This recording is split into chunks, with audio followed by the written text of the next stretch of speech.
Alhamdulillahirabbil alamin. Nahmaduhu wa nasta'inuhu wa nastaghfiruh. Wa na'udzu billahi min syururi anfusina wa min sayyiati a'malina. May yahdihillahu fala mudilla lahu wa may yudlil fala hadiya lahu. Asyhadu an la ilaha illallah wahdahu la syarika lah. Wa asyhadu anna Muhammadan abduhu wa rasuluh.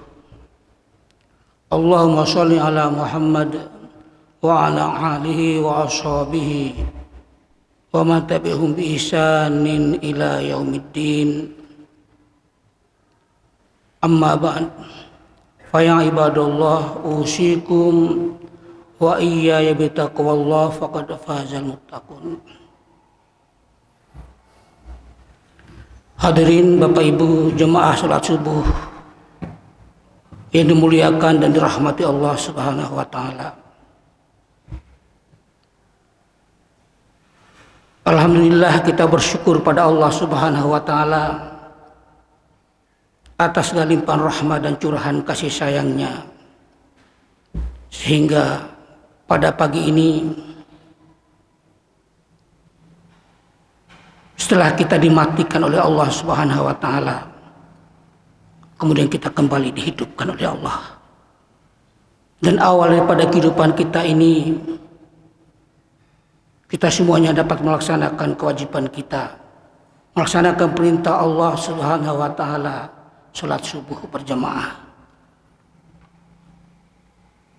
Kemudian kita lanjutkan dengan kajian.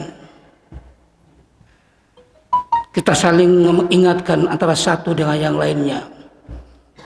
Kita saling berwatawasau bil haq wa tawasau bis sabr. Saling ingatkan dalam kebenaran dan kesabaran. Hadirin, ketika kita berada dalam majlis yang mulia, majlis seperti ini,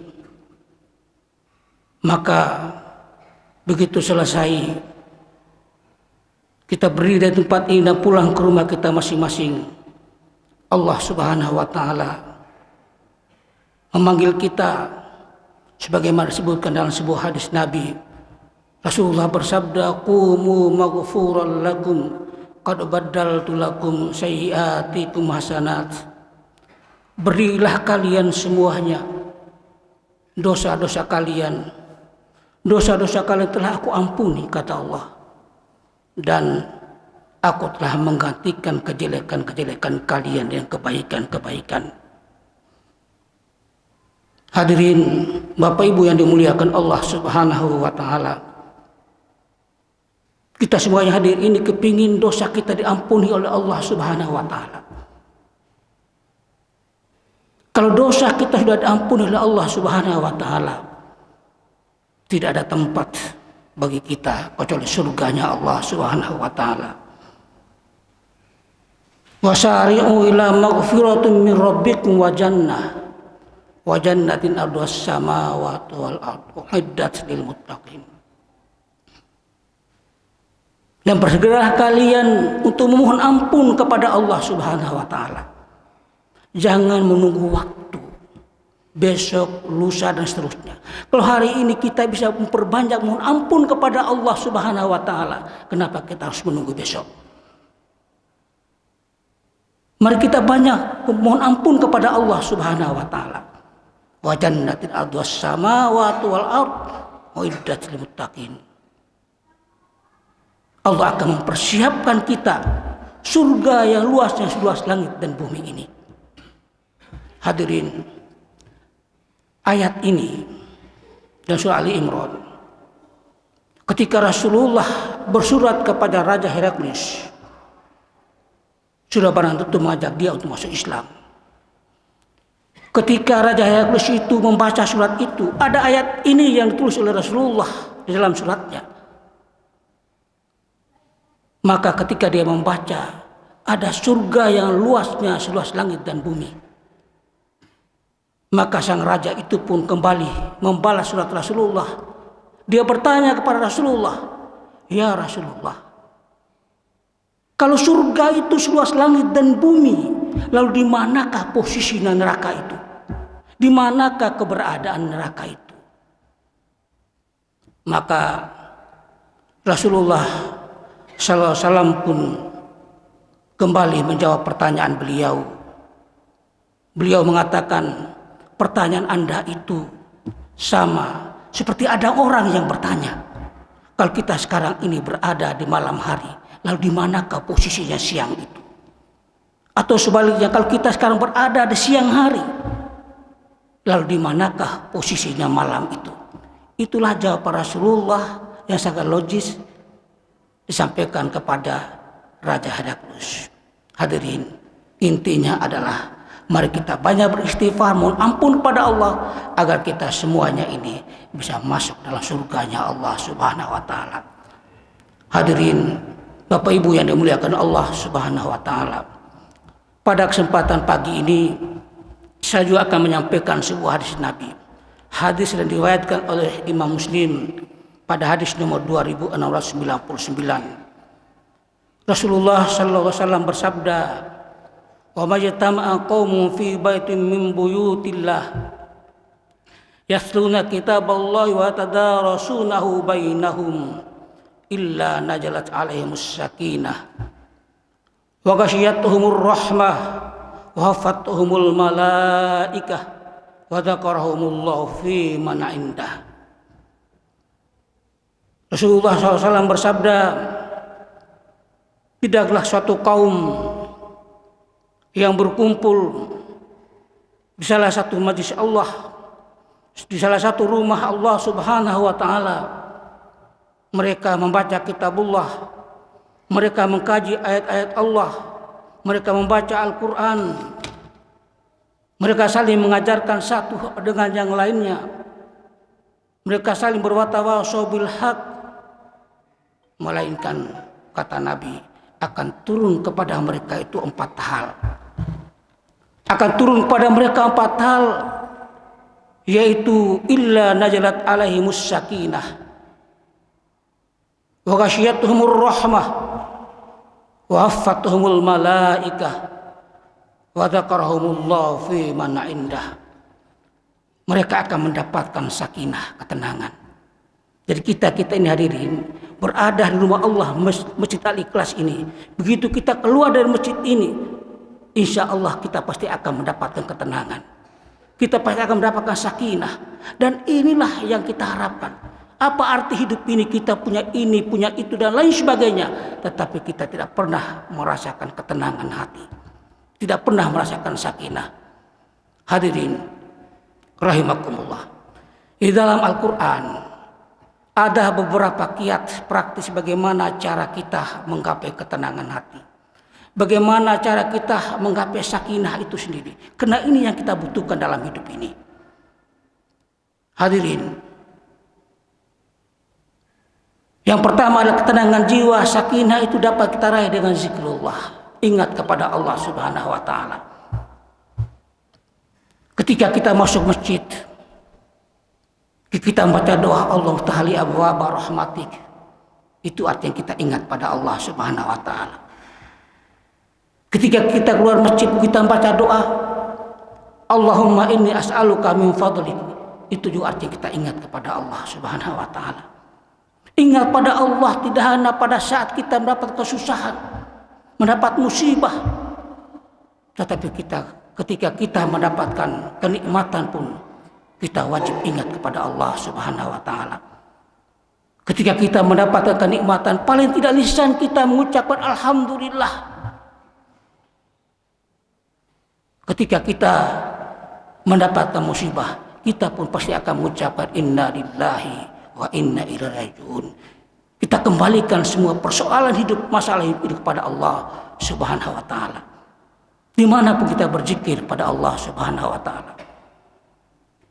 Saat ini kita duduk di majlis yang mulia ini artinya kita sedang berzikir pada Allah Subhanahu wa taala. Ketika kita pulang, kita keluar dari masjid ini, ada yang berjalan kaki. Dalam perjalanan bacalah alhamdulillah, alhamdulillah, atau kalimat thayyibah lainnya. Mungkin ada orang naik kendaraan, begitu dia baca bismillah, dia naik kendaraan, Di atas kendaraan dia baca doa, subhanalladzi sakhkhara hadza wa ma kunna lahu muqrinin wa inna ila rabbina lamunqalibun. Dia baca doa. Itu artinya dia sedang berzikir pada Allah Subhanahu wa taala. Ketika dalam perjalanan di atas mobilnya, ketika jalan itu lurus, kita disunnahkan membaca alhamdulillah, alhamdulillah, alhamdulillah. Ketika jalan itu lurus. Ketika jalan itu mendaki, kita pun sunnah oleh Rasulullah untuk membaca apa? Takbir, Allahu Akbar, Allahu Akbar, Allahu Akbar. Kalau jalan itu mendaki. Ketika jalan itu menurun, kita pun sunnahkan untuk membaca apa? Subhanallah, Subhanallah, Subhanallah. Betapa indahnya Islam ini. Semuanya sudah atur oleh Allah Subhanahu wa taala dalam agama kita. Mulai dari kita masuk WC, keluar WC. Kita masuk masjid, keluar masjid. Kita naik kendaraan. Semuanya diatur oleh Allah Subhanahu wa taala. Betapa indahnya Islam ini. Hadirin, Bapak Ibu yang dimuliakan Allah Subhanahu wa taala. Di dalam Al-Qur'an Syu'ara ayat 28 Allah berfirman, "Alladzina amanu wa tatma'innul qulubuhum bi dzikrillah. Ala bi dzikrillah tatma'innul qulub." Yaitu orang-orang beriman dan hati mereka akan menjadi tenang dan dengan mengingat Allah. Ingatlah, sesungguhnya dengan ingat Allah hati kita akan tenang. Oleh karena itu hadirin, mari kita berusaha. Kita letakkan Allah dalam hati kita. Kemanapun, dimanapun kita berada, kita selalu bersama Allah Subhanahu wa ta'ala. Itu tandanya kita sedang berzikir kepada Allah Subhanahu wa ta'ala. Hadirin, Bapak Ibu yang dimuliakan Allah Subhanahu wa ta'ala. Kemudian yang kedua, untuk menjadikan hati kita ini sakinah atau tenang, maka kita harus yakin akan datang pertolongan Allah Subhanahu wa taala. Karena bagaimanapun kita semua yang hadir pasti membutuhkan Allah, membutuhkan pertolongan Allah Subhanahu wa taala. Seorang muslim harus yakin dengan adanya pertolongan Allah, dan harus juga yakin bahwa pertolongan Allah tidak hanya diberikan kepada orang-orang terdahulu, kepada para nabi, para rasul, para sahabat-sahabatnya, juga akan diberi, Allah akan beri pertolongan kepada kita, umatnya Muhammad yang hidup di zaman sekarang ini. Kita harus yakin itu, hadirin rahimakumullah. Bangsa kita sekarang sedang mengalami hal yang seperti ini. Tapi kita yakin suatu saat nanti pasti akan ditolong oleh Allah Subhanahu wa taala. Hadirin, Bapak Ibu yang dimuliakan Allah Subhanahu wa taala, betapa banyak bentuk pertolongan Allah kepada para nabi dan para Rasulullah sallallahu alaihi wasallam. Dan harus kita ingat bahwa pertolongan Allah itu seringkali baru datang. Seringkali baru datang ketika seorang muslim itu telah mencapai pada di atas puncak kesulitan. Ketika kita mengalami kesulitan yang luar biasa, baru datanglah pertolongan Allah Subhanahu wa taala. Dan kata Allah, pertolongan Allah itu amat sangat dekat sekali. Sebagaimana Allah sebutkan dalam surah Al-Baqarah ayat 214, mata nasrullah, ala inna nasrallahi qarib. Bilakah datangnya pertolongan Allah Subhanahu wa taala itu, ingatlah sesungguhnya pertolongan Allah itu amat sangat dekat. Pertolongan Allah itu amat sangat dekat. Al-Baqarah ayat 214. Hadirin, Bapak Ibu yang dimuliakan Allah Subhanahu wa taala, coba kita perhatikan. Pertolongan Allah diberikan Nabiullah Ibrahim alaihissalam. Nabi Ibrahim ketika diperintahkan Allah untuk menyembelih putra terkasihnya satu-satunya, Ismail alaihissalam. Padahal Nabi Ibrahim sangat cinta kepadanya, karena dia anak tunggal, anak-anak satu-satunya sebelum lahirnya Ishak. Nabi Ibrahim cinta kepada anaknya Ismail, tetapi dia lebih mencintai Allah, lebih cintanya dia kepada Allah daripada anaknya sendiri. Ketika dia diperintahkan untuk menyembelihnya, dia pun telah melaksanakan perintah itu. Tetapi Nabi Ibrahim tidak tahu bahwa Allah punya rencana. Allah akan beri pertolongan kepadanya, yaitu Allah akan menyediakan seekor domba, kambing, untuk menggantikan Ismail alaihissalam. Nabi Ibrahim pun tidak tahu. Itulah katakan pertolongan sangat dekat. Nabi Musa alaihissalam misalnya, ketika dia dikejar oleh Fir'aun dan bala tentaranya, di belakang dia ada musuh, ada Fir'aun dan bala tentaranya, di kiri kanannya ada gunung, di depannya ada lautan merah. Dia tidak tahu bahwa sebentar lagi ada pertolongan Allah Subhanahu wa taala. Allah perintahkan padanya, lemparkan, pukullah lautan itu, sehingga lautan merah itu terbelah. Akhirnya mereka pun berjalan, dan ketika sampailah mereka di seberang, maka Allah kembali menutup lautan itu. Fir'aun dan bala tentaranya akan ditenggelamkan oleh Allah Subhanahu wa taala. Fir'aun dan bala tentaranya ditenggelamkan oleh Allah Subhanahu wa taala. Nabi Musa tidak tahu pertolongan Allah yang diberikan kepadanya. Hadirin, Rasulullah SAW ketika dia hendak dibunuh oleh seorang yang bernama Da'thur, ketika dia sedang tidur, datanglah Da'thur. Dia memanggilnya. Da'thur mengambil senjatanya, mengambil pedangnya, tetapi Da'thur tidak langsung membunuhnya, malah dipanggil, ya Muhammad, ya Muhammad. Muhammad pun terbangun. Lalu apa kata Da'thur? Sekarang siapa yang bisa menolongmu? Maka Rasulullah dengan mantap menjawab, Allah Subhanahu wa taala yang menolongku. Pedang di tangan Da'thur pun jatuh, dia gemetar tangannya. Rasulullah tidak tahu bakal datang pertolongan Allah Subhanahu wa taala. Kemudian Rasulullah pun mengambil pedang itu. Kemudian dia bertanya pada Da'thur, nah sekarang siapa yang bisa menolongmu? Kata Da'thur, hanya kebaikan hatimu yang bisa menolongku ya Rasulullah. Akhirnya Rasulullah pun melepaskan Da'thur itu. Hadirin, inilah kisah-kisah betapa pertolongan Allah itu amat sangat dekat. Kita pun yakin setiap kesulitan yang kita hadapi pasti dan pasti akan datang pertolongan Allah Subhanahu wa taala. Hadirin, Bapak Ibu yang dimuliakan Allah Subhanahu wa taala. Jadi seorang muslim itu kita harus memiliki keyakinan, seyakin-yakinnya bahwa setiap persoalan, setiap masalah yang kita hadapi pasti akan mendapatkan pertolongan Allah Subhanahu wa taala. Kalau kita selalu dekat dengan Allah Subhanahu wa taala. Ada satu kisah. Kisah ini dialami oleh ustadz kita yang sering ceramah di tempat ini, yaitu Dr. Mahsun Jayadi. Mungkin kita semua sudah pernah dengar ceramahnya. Beliau ketika masih muda, dia pernah mengadakan tour dakwah di Kalimantan. Dia pernah berdakwah di Kalimantan. Maka kemudian dia bersama seorang guide-nya, seorang yang beri petunjuk, seorang laki-laki yang mengantarkan dia untuk mohon izin kepada tokoh masyarakat Dayak yang ada di sana. Maka keduanya harus bertamu di salah seorang tokoh Dayak yang ada di Kalimantan. Ketika keduanya masuk, sudah barang tentu sebagai tamu, mereka berdua pun diberikan minum teh atau kopi. Maka kemudian si guide-nya itu, si laki-laki itu berbisik kepadanya, mengatakan kepada Ustadz Mahsun Jayadi bahwa air itu telah diguna-gunain. Air itu telah diguna-gunain. Kalau Ustadz meminum air itu, Ustadz pasti akan mati. Tetapi sebaliknya, kalau Ustadz tidak minum air itu pun, Ustadz pasti akan mati. Sebagai manusia, walaupun dia Ustadz kan manusia juga Pak, dia ada rasa takut.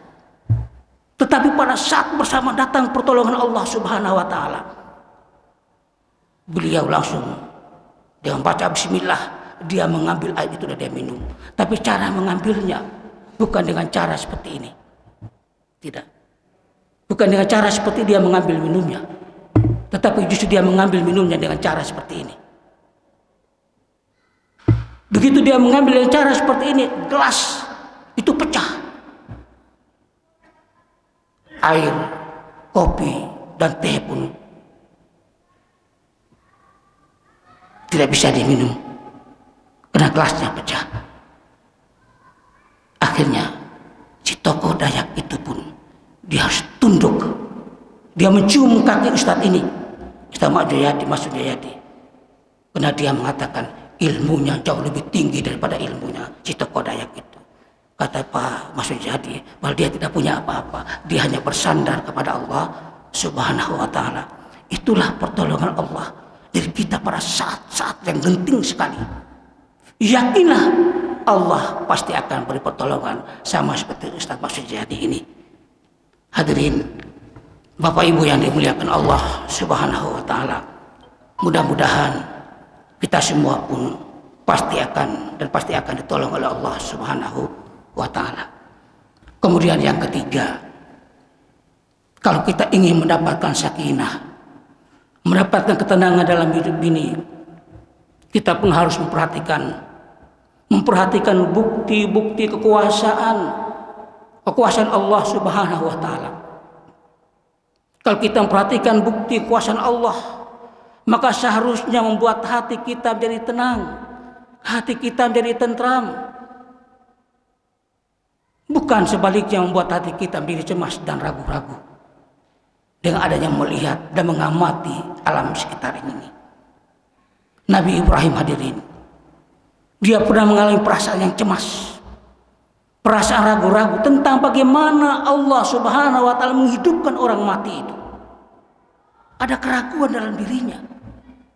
Pada Nabi Ibrahim itu adalah bapak monoteisme, bapak tauhid, tapi ada keraguan dalam dirinya. Bagaimana Allah itu bisa menghidupkan orang-orang yang sudah mati? Inilah Allah abadikan dalam Al-Quran. Al-Baqarah 260. Di situ Allah menceritakan bagaimana dialog Nabiullah Adam, Nabiullah Ibrahim alaihissalam dan Allah Subhanahu wa Ta'ala. Ketika Allah berfirman itu, qala Ibrahim rabbi arini kaifah tuhil mauta. Qala awalam tu'min. Qala bala walakin liyatma'inna qalbi. Ketika Nabi Ibrahim berkata, ya Tuhanku, bagaimana engkau bisa menghidupkan orang-orang yang mati itu? Qala awalam tu'min. Apa engkau tidak percaya kepada saya, wahai Ibrahim? Apa engkau tidak yakin kepada saya? Maka Ibrahim pun menjawab, qala bala walakin liyatma'inna qalbi. Saya yakin ya Allah, sekarang saya yakin kepadamu, tapi tunjukkanlah kepada saya agar hatiku ini bisa tenang. Jadi Ibrahim juga tidak tenang juga. Dia masih cemas tentang bagaimana Allah menghidupkan orang mati ini. Maka Ibrahim mengatakan, qala bala walakin liyatma'inna qalbi. Saya percaya kepadamu ya Allah, tapi tunjukkan kepadaku agar hatiku ini bisa tenang, hatiku ini bisa sakinah. Hadirin, kemudian selanjutnya Allah Subhanahu wa Ta'ala mengatakan, qala faqad arba'ta minat tayr fasurhunna ilaika thumma ja'al ala kulli jabalin minhunna juz'a thumma ad'unna ya'tinaka sa'ya wa 'alamu anna Allah 'azizun hakim. Hadirin, maka berkata Allah kepada Nabiullah Ibrahim alaihissalam, ambillah 4 ekor burung, kemudian burung itu kamu cincang-cincang dia sehancur-hancurnya, kemudian kamu letakkan 4 bagian di atas setiap bukit atau setiap gunung, kamu letakkan itu, kemudian kamu kembali ke tempat asalmu, kemudian kamu manggil mereka, maka kata Allah, mereka akan datang kepadamu dengan segera. Tsummad'unna ya'tinaka syaya, maka mereka akan datang kepadamu dengan segera. Dan ketahuilah, sesungguhnya Allah Subhanahu wa Ta'ala Maha Perkasa lagi Maha Bijaksana. Ini Allah abadikan di dalam surah kedua surah Al-Baqarah ayat 260 tentang dialog Allah dan Nabiullah Ibrahim alaihissalam. Nah hadirin, oleh karena itu, dengan mengamati kekuasaan Allah di sekitar ini seharusnya membuat hati kita jadi tenang.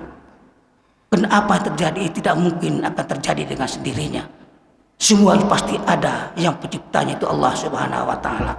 Bapak memperhatikan saja bagaimana pohon kelapa misalnya Pak ya, ada pohon kelapa yang berada di tengah di pantai, di pesisir pantai, tapi justru airnya itu manis diminum, tidak asin.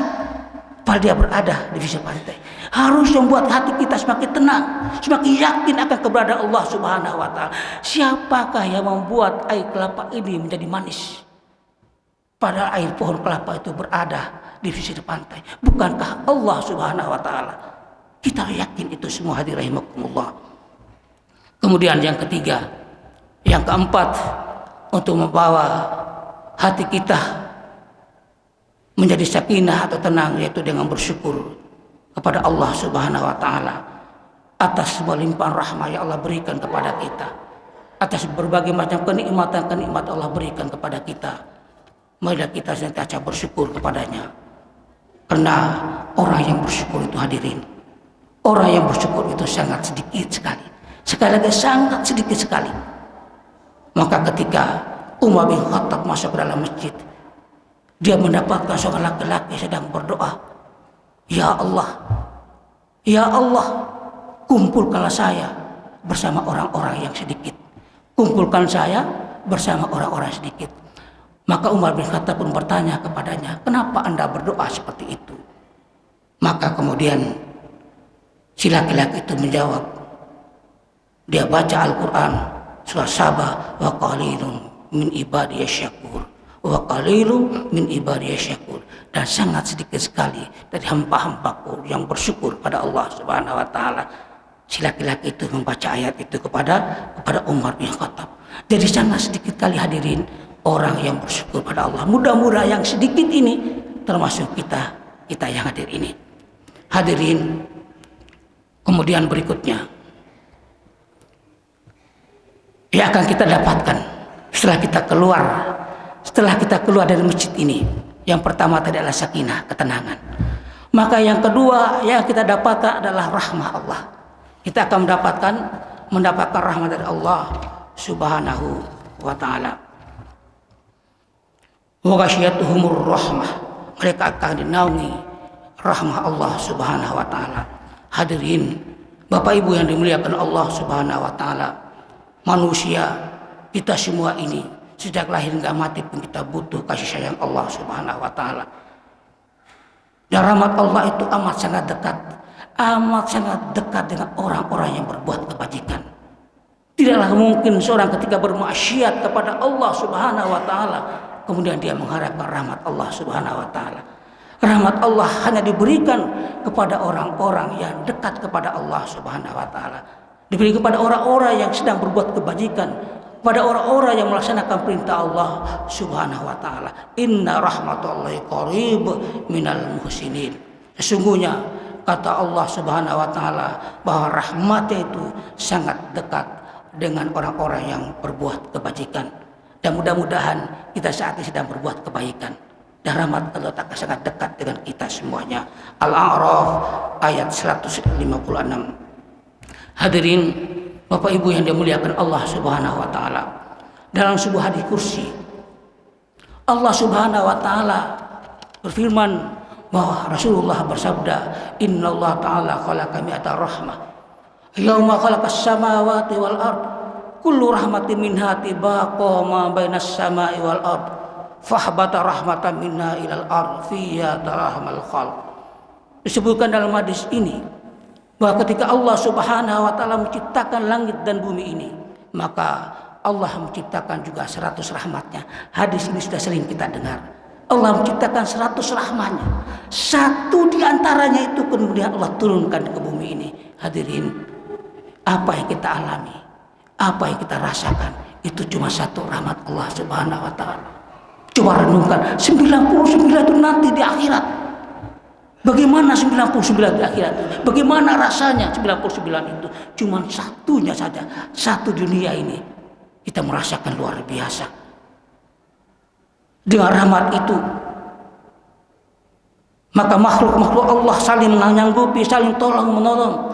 Dengan rahmat itu seorang ibu mengasihi anaknya dengan penuh kasih sayangnya. Dengan rahmat itu burung-burung datang buas menunggu air di tempat yang sama. Dengan rahmat itu seluruh makhluk dapat hidup. Hadirin, kita bisa hidup karena rahmat dan pertolongan Allah Subhanahu wa taala. Bapak Ibu yang dimuliakan Allah Subhanahu wa taala, pernahkah kita melihat Kita melihat atau menyaksikan seekor induk ayam Pak ya, yang pengecut. Dia tiba-tiba menjadi pemberani. Kena di bawah sayapnya, itulah kemudian dia melindungi anaknya. Kenapa?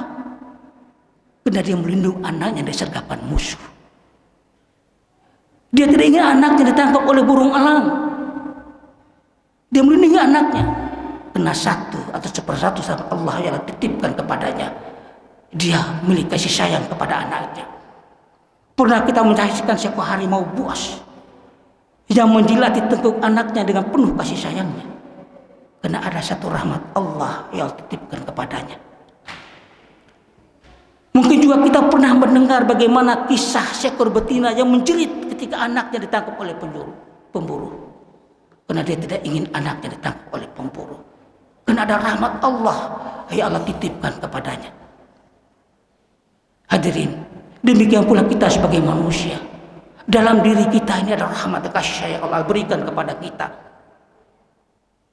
Seorang bapak yang bekerja keras, membanting tulangnya, dikumpulkan uang sedikit demi sedikit, diberikan pada anak istrinya, itu kena rahmat Allah yang titipkan kepadanya.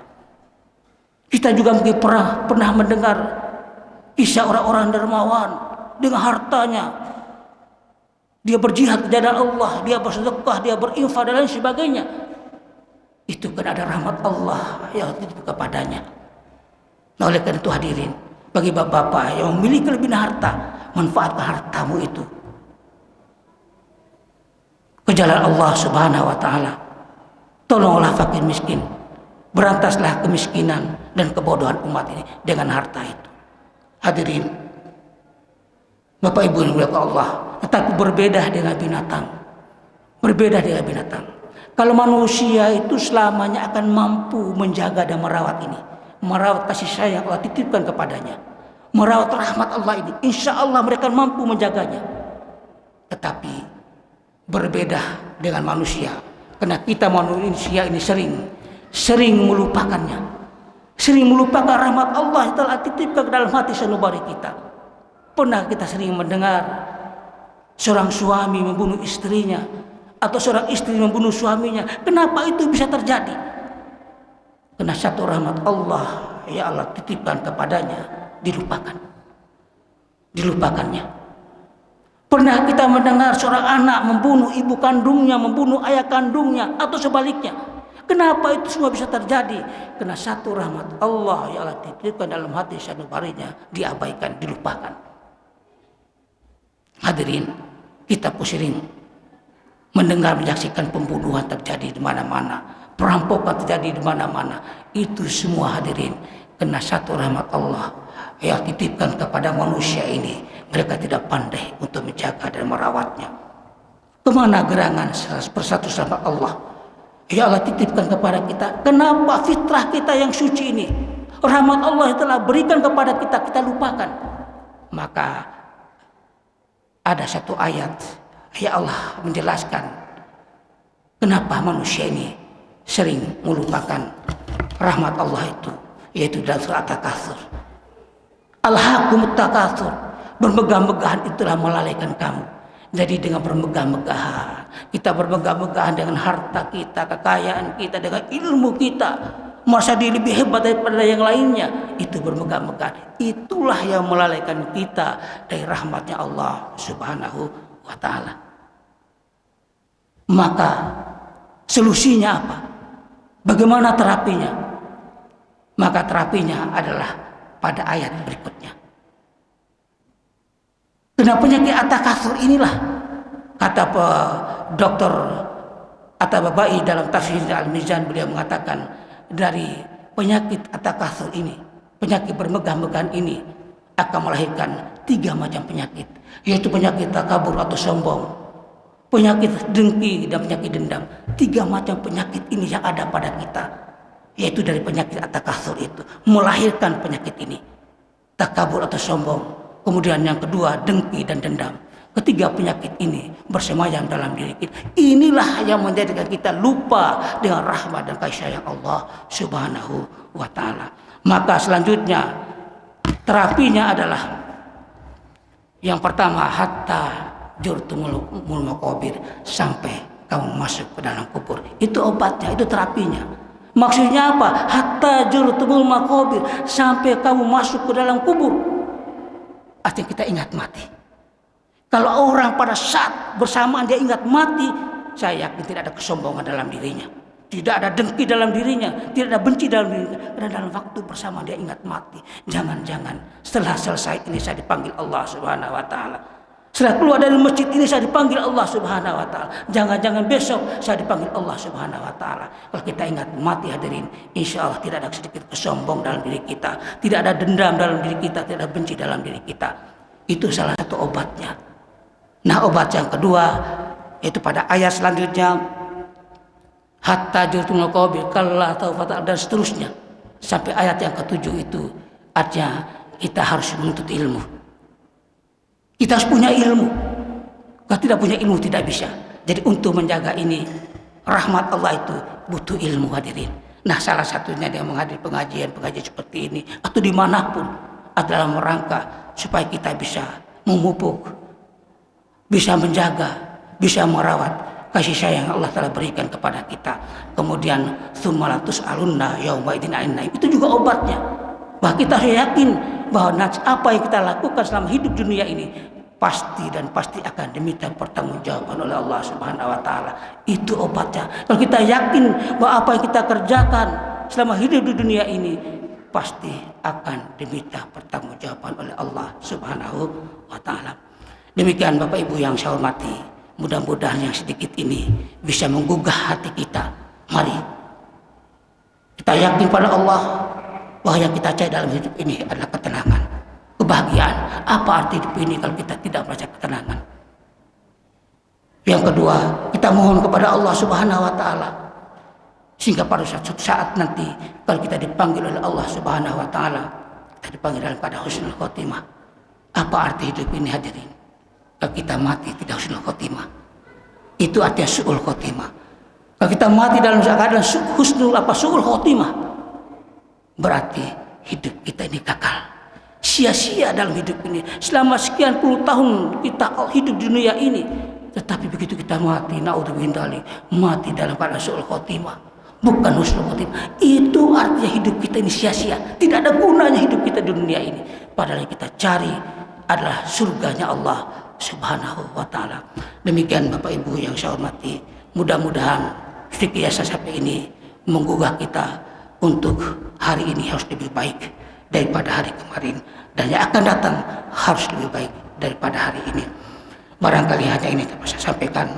Sebelum satu mungkin ada satu atau dua pertanyaan, silakan. Silakan pertanyaan atau ibu-ibu ada yang ingin bertanya, silakan. Waktu suruh tepatnya. Sudah. Mungkin disimpulkan, jangan ditutup. Ya. Saya kira Bapak Ibu hadirin sudah masuk waktu surut. Ya, mari kita membaca doa kafaratul majlis. Saya hanya ingat pada kita semua, marilah. Karena bagaimanapun saya juga ingin kita semua hadir ini akan masuk surga, Pak ya. Akan masuk surganya Allah Subhanahu wa taala. Sekali lagi saya ingatkan, hidup kita sia-sia kalau kita mati tidak dalam keadaan husnul khotimah. Oleh karena itu marilah kita selalu ingat Allah Subhanahu wa taala. Maka dengan ingat Allah itu hati kita akan menjadi tenang. Mari kita akhiri dengan membaca doa majlis. Subhanakallahumma wa bihamdika asyhadu an la ilaha illa anta astaghfiruka wa atubu ilaik. Lebih kurang mohon maaf. Assalamualaikum warahmatullahi wabarakatuh.